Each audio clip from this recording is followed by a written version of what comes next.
नमस्कार बच्चों। आज हम देखते हैं समकालीन विश्व राजनीति का अध्याय 2 ध्रुवीयता का अंत, उसके कुछ महत्वपूर्ण टॉपिक्स पर चर्चा करेंगे। पहला टॉपिक है सोवियत प्रणाली क्या थी। क्या कोई देश बिना चुनाव के भी महाशक्ति बन सकता है? हाँ जी, बन सकता है। और ये वही सिस्टम था जिसे हम सोवियत प्रणाली के नाम से जानते हैं। तो देखते हैं सोवियत प्रणाली क्या थी।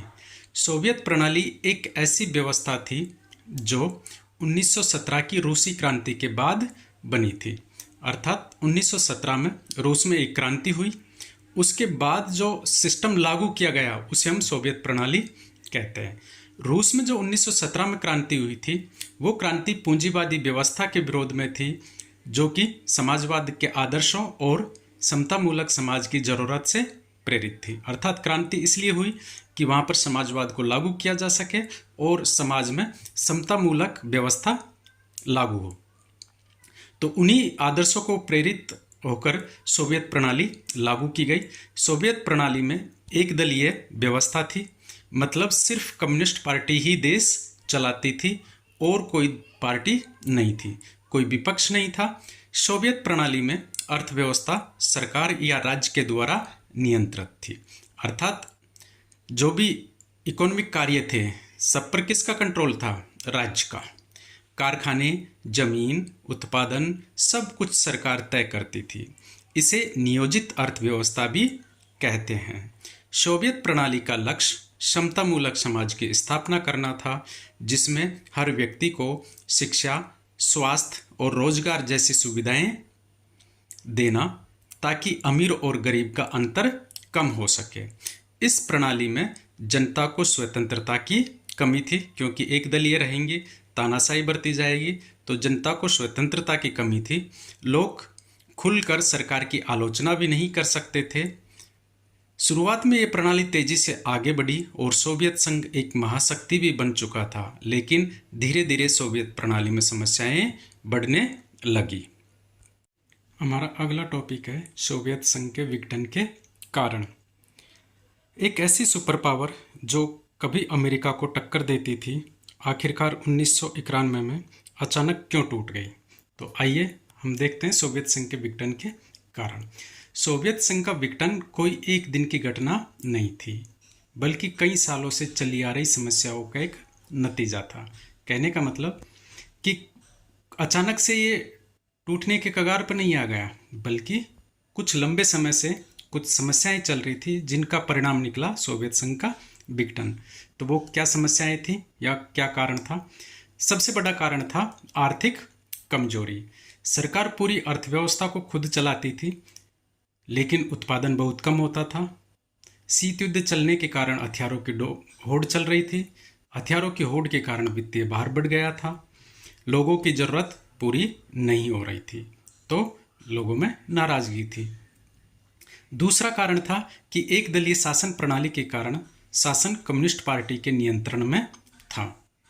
इससे जब एक दलीय शासन प्रणाली होती है तो क्या होती है? तानाशाही बढ़ती है, क्योंकि विपक्ष नहीं होता है, सरकार की कमियां उनको बताने वाला नहीं होता है। तो लोगों को अपने विचार रखने की भी आज़ादी नहीं थी, जिससे लोगों में असंतोष बढ़ता गया। तीसरा कारण था कि गोर्बाचोव ने सुधार के नाम पर 2 नीतियां लागू की, पेरेस्ट्रोइका और ग्लासनोस्त। यहाँ पर पेरेस्ट्रोइका का मतलब है पुनर्निर्माण करना, पुनर्गठन करना। वो अर्थव्यवस्था में कुछ सुधार चाहते थे। दूसरी नीति थी उनकी ग्लासनोस्त। ग्लासनोस्त का मतलब है खुलापन। जो साम्यवादी प्रणाली थी उसमें कुछ खुलापन चाहते थे, कुछ उद्योगों का निजीकरण, अर्थव्यवस्था पर सरकार का नियंत्रण कम करना चाहते थे।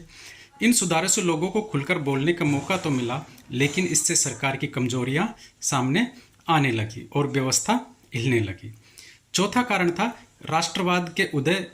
सोवियत संघ में 15 गणराज्य थे और हर कोई अपनी अलग पहचान रखता था या चाहता था। धीरे धीरे सभी ने स्वतंत्र होने की मांग शुरू कर दी थी।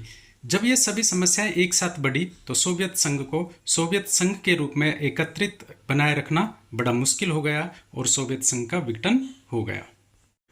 हमारा अगला टॉपिक है सोवियत संघ के विघटन के परिणाम। तो क्या हुआ कि 1991 में एक देश टूटा और पूरी दुनिया की ताकत का संतुलन बदल गया, या जिसे हम कहते हैं शक्ति संतुलन ही बदल गया। तो आइए देखते हैं क्या घटना थी। वो घटना थी सोवियत संघ के विघटन के कारण पूरी दुनिया का ही शक्ति संतुलन बदल गया, और उसके परिणाम क्या क्या थे। तो 1991 में सोवियत संघ के विघटन ने न सिर्फ एक देश को बल्कि पूरी दुनिया की राजनीति और व्यवस्था को ही बदल दिया। तो उसके जो परिणाम थे, पहला परिणाम था कि शीत युद्ध की समाप्ति एवं दूसरी दुनिया के पतन के परिणाम स्वरूप हथियारों की होड़ भी समाप्त हो गई। तो हथियारों की होड़ हुई इस कारण थी कि शीत युद्ध चल रहा था। अब शीत युद्ध समाप्त हो गया तो हथियारों की होड़ भी बंद हो गई और एक नई शांति की संभावना का जन्म हुआ कि विश्व में शांति व्यवस्था बनी रहेगी। दूसरा परिणाम था कि जब सोवियत संघ टूट गया तो अमेरिका ही दुनिया का एकमात्र सुपर पावर बचा या बन गया। उसका प्रभाव हर जगह बढ़ने लगा। अब विश्व एक ध्रुवीय विश्व व्यवस्था की ओर बढ़ने लगा। तो चैप्टर का नाम है दो ध्रुवीयता का अंत, मतलब दो ध्रुव थे, अमेरिका और यूएसएसआर। और अब जब यूएसएसआर का अंत हो गया तो विश्व एक ध्रुवीय विश्व व्यवस्था की तरफ बढ़ने लगा, अर्थात एक ही सुपर पावर रहा, अमेरिका। तीसरा परिणाम था विश्व में पूंजीवाद एवं लोकतंत्र का तेजी से विस्तार हुआ और वैश्वीकरण को भी बढ़ावा मिला तथा ये माना गया कि साम्यवादी विचारधारा का अंत हो गया। सोवियत संघ के विघटन से 15 गणराज्य अलग अलग देश बने, जैसे रूस, यूक्रेन, कजाकिस्तान। इससे दुनिया का नक्शा ही बदल गया। जो ये 15 गणराज्य बने थे उनमें से कुछ ने नाटो की सदस्यता ले ली या नाटो में शामिल हो गए थे, जिससे रूस तथा पश्चिम के देशों के बीच तनाव बढ़ गया। और अब से कुछ समय पहले जो आपने रूस और यूक्रेन का विवाद देखा है वो इसी घटना का परिणाम माना जाता है। हमारा अगला टॉपिक है शॉक थेरेपी क्या थी। इस चैप्टर से बार बार ये क्वेश्चन आता है शॉक थेरेपी के बारे में, शॉक थेरेपी क्या थी। तो आइए देखते हैं हम शॉक थेरेपी क्या थी। साम्यवाद के पतन के बाद पूर्व सोवियत संघ के गणराज्य एक सत्तावादी समाजवादी व्यवस्था से लोकतांत्रिक पूंजीवादी व्यवस्था में परिवर्तन के लिए एक खास मॉडल अपनाया गया। सिंपल भाषा में बोले तो जब सोवियत संघ का विघटन हुआ तो इसके जो 15 गणराज्य बने थे उन्होंने, अब से पहले इनके पास समाजवादी साम्यवादी प्रणाली थी, अब इनको बदलना था पूंजीवादी व्यवस्था में, लोकतांत्रिक व्यवस्था में। तो ये बदलाव का जो पैटर्न था उसे ही हम क्या बोलते हैं, शॉक थेरेपी। इसका स्पॉन्सर किया था विश्व बैंक और अंतर्राष्ट्रीय मुद्रा कोष IMF द्वारा निर्देशित। इस मॉडल को शॉक थेरेपी, या इसका अर्थ होता है आघात पहुंचाकर उपचार करना।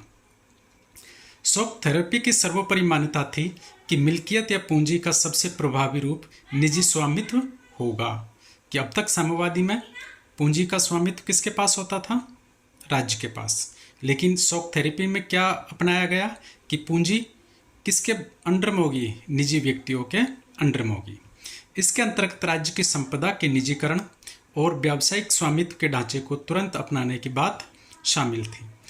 अब माने जाने लगा कि ज़्यादा से ज़्यादा व्यापार करके ही विकास किया जा सकता है। इस कारण मुक्त व्यापार को पूर्ण रूप से अपनाना जरूरी माना गया। पूंजीवादी व्यवस्था को अपनाने के लिए वित्तीय खुलापन, मुद्राओं की आपसी परिवर्तनीयता और मुक्त व्यापार की नीति महत्वपूर्ण मानी गई। USSR खेमे के प्रत्येक देश को सीधे पश्चिमी मुल्कों से जोड़ा गया शॉक थेरेपी के माध्यम से। अब पश्चिमी दुनिया के जो पूंजीवादी देश है सोवियत गणराज्यों के लिए एक नेता की भूमिका निभाने लगे। हमारा अगला टॉपिक है शॉक थेरेपी के परिणाम। क्या आप ये मान सकते हो कि एक ही फैसले ने पूरा देश अमीरी से गरीबी में बदल दिया? जी हाँ, ऐसा हो सकता है और उसी का एग्जाम्पल है शॉक थेरेपी के परिणाम। तो शॉक थेरेपी से पूरे क्षेत्र की अर्थव्यवस्था तहस नहस हो गई तथा इस क्षेत्र की जनता को बर्बादी की मार झेलनी पड़ी। GDP में भारी गिरावट आई। दूसरा परिणाम था लगभग 90% उद्योगों को निजी हाथों या कंपनियों को बेच दिया गया था। इसके कारण भ्रष्टाचार भी बढ़ा। इस कदम ने सभी उद्योगों को मटियामेट कर दिया। इसे इतिहास की सबसे बड़ी गराज सेल के नाम से भी जाना गया। तीसरा परिणाम था रूसी मुद्रा रूबल के मूल्य में नाटकीय ढंग से गिरावट आई।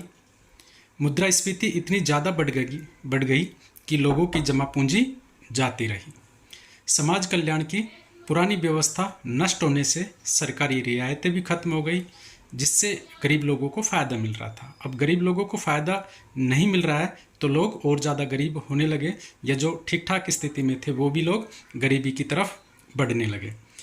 पांचवा परिणाम है कि सोवियत गणराज्य से अलग छूट हुए राज्यों का संविधान जल्दीबाजी में बनाया गया था, और इस कारण से राष्ट्रपति को ज़्यादा शक्तियां दी गई और वहाँ के राष्ट्रपति अधिनायकवादी बन गए।